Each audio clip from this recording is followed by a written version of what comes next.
Death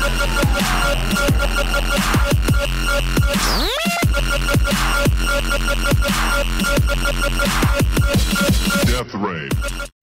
What's going on, guys? xIROCx here, bringing a different type of commentary that I've been kind of wanting to do for a while.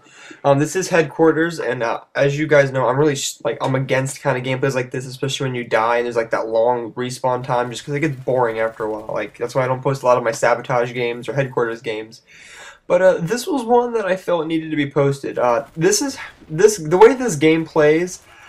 You know, it's not one of those ridiculous high KD games, you know, like I usually post, or you know that you see a lot of people play. This one's directly teamwork. This is straight up teamwork. This is me, xIROCx, and my friend Phil, who goes by Comic Book Day, and we all we were going for a contract that was Headquarters Annihilation. You know, get 250 points. You know, don't let anybody capture anything except for our team.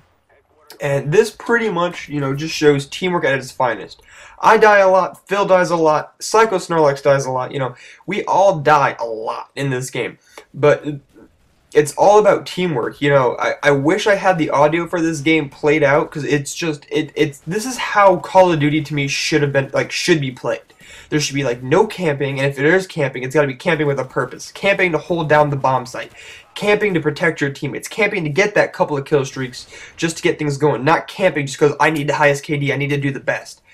And I've fallen in love with the MP5. You know, I've never really used it, and it works so well, because if you guys notice, I'm using Scout Pro.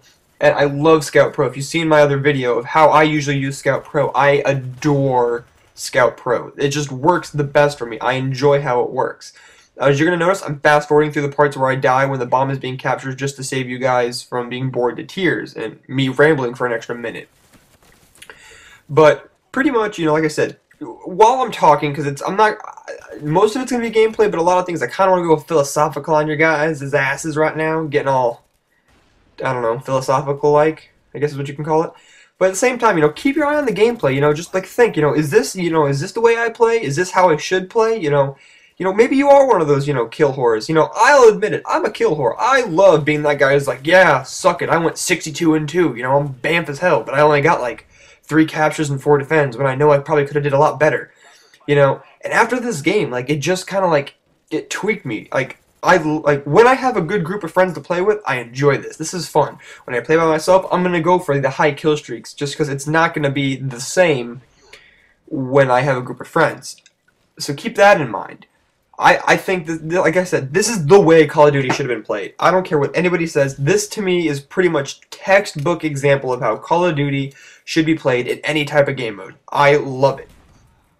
Anyways, back to a couple other things I kind of want to talk about. I've been having, you know, a lot of difficulty. You know, I've been doing school, I've been doing work. I've been stressed beyond all belief. You know, I haven't had time to hang out with my girlfriend. You know, I really haven't been able to see my friends, let alone play video games as much as I like to, because I'm an addict, and I'll be the first to admit it. That was an awesome Scout Pro swap with the gun. But anyways, pretty much, the moral of the story, I'm gonna get this straight out, is, you know, don't take anything for granted. And I'm that kind of person where I'll admit, I used to, you know, take everything for granted. You know, I'd be like, oh, well, that's awesome, you know, thanks, it's sweet for me, you know, it used to always be about me. And, you know, as I eventually, you know, I matured and I got older, and a lot of people, you know, don't really mature until they get older. You know, I'll admit, I'm 20 years old. You know, I like to think of myself as a pretty mature individual. I'm not the most immature, because I damn well know I can have my immature moments where I act like a 6-year-old when I get mad. But that's besides the point. I mean, because everyone has that weakness. And it's something that you're not going to be able to, you know, it's a flaw that everyone has. I don't care who you are, you're going to have that type of flaw. And pretty much, what I want to talk about is, my eyes were opened. My younger sister has autism. And, you know, it's something that, you know, I never really thought about. You know, I always just thought, you know, my sister's a little different. That happens.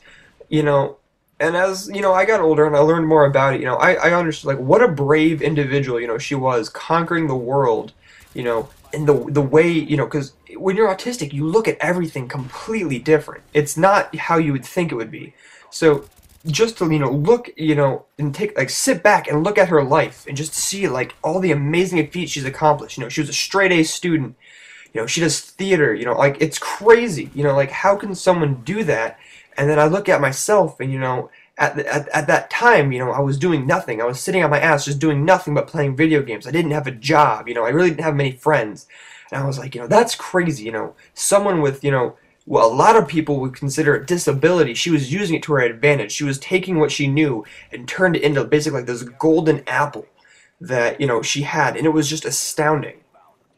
And I was talking with my mom a couple days ago, and there's my phone going off, interrupting everything. Thank you. But I was talking with my mom a couple days ago, and we were talking about, autism, like how it's amazing that my sister could do all this. And then we just started, looking into it, because, I've always felt, that I was different. And, I was looking in on it, and just a lot of things, that autistic people have kind of clicked with me. I'm not saying I'm autistic, because I've never been clinically diagnosed, but, like, a lot of the certain things and the tics that, always, set me off or something like that, it was crazy. And it's amazing, how you learn to cope with certain things. How people cope with fears, fear of spiders or fear of clowns or heights. It's crazy.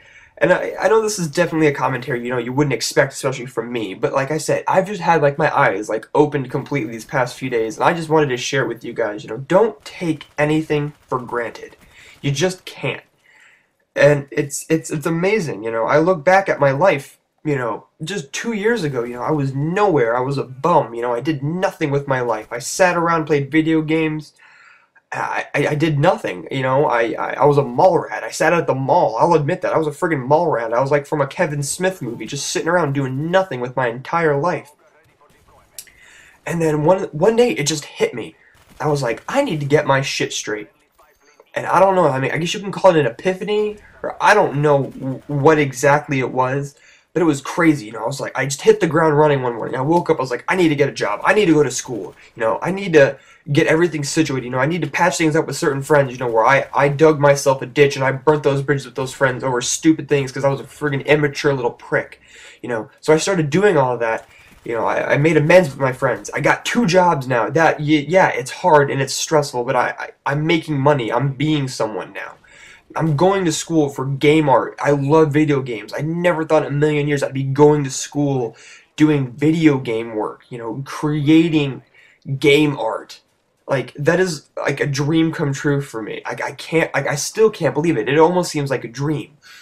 And I don't want to sound, like that cliche, if you dream it, it'll come true. But it is almost like that, for especially you guys out there who don't, feel like they don't have a place, or they feel like, they can't amount to, like, much. They don't feel like they have what it takes to do anything they want.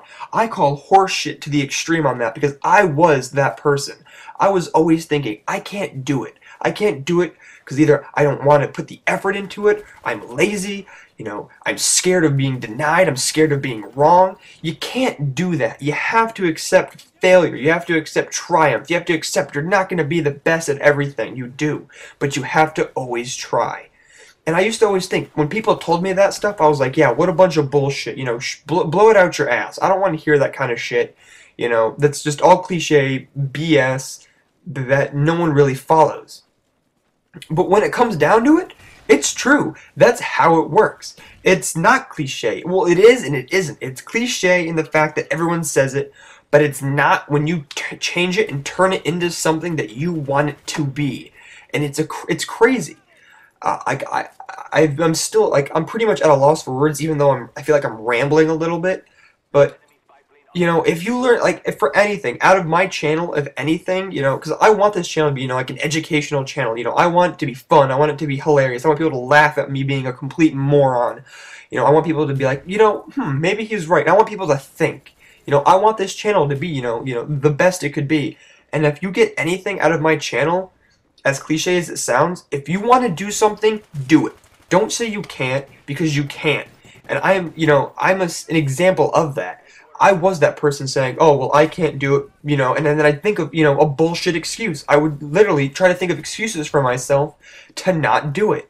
You can't be like that, because you're not going to get anywhere. And I know I wasn't the only person. I know a couple of my friends thought that way. It's just, That's the way, and you have to learn to overcome it.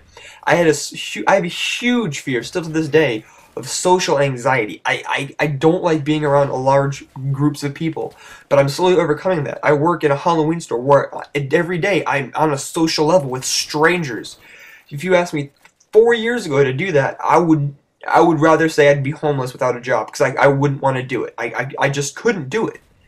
Now, I love being social with people. I love talking with people. I love doing everything. You know, my class that I'm taking for game art, it requires, speaking in a public environment.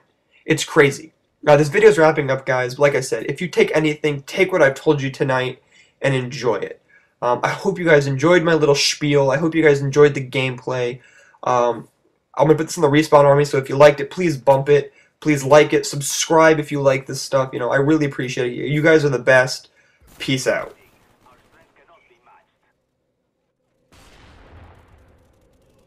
Follow me on Twitter to keep up to date with everything I'm doing, frequently asked questions, and when videos are coming out.